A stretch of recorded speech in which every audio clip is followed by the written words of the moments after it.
Clearing your search history on Hotels.com can help you maintain privacy and improve your browsing experience. Follow these steps to remove your search history.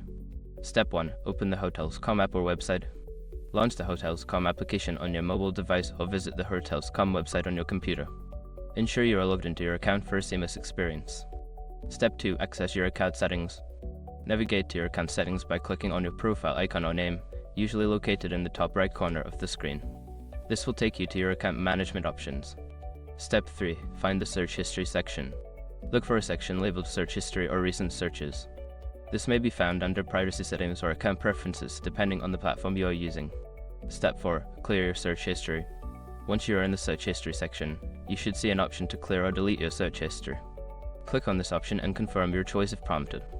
Step 5. Log out and clear browser cache optional. For additional privacy, consider logging out of your account and clearing your browser's cache if you are using the website. This step can help remove any residual data stored in your browser.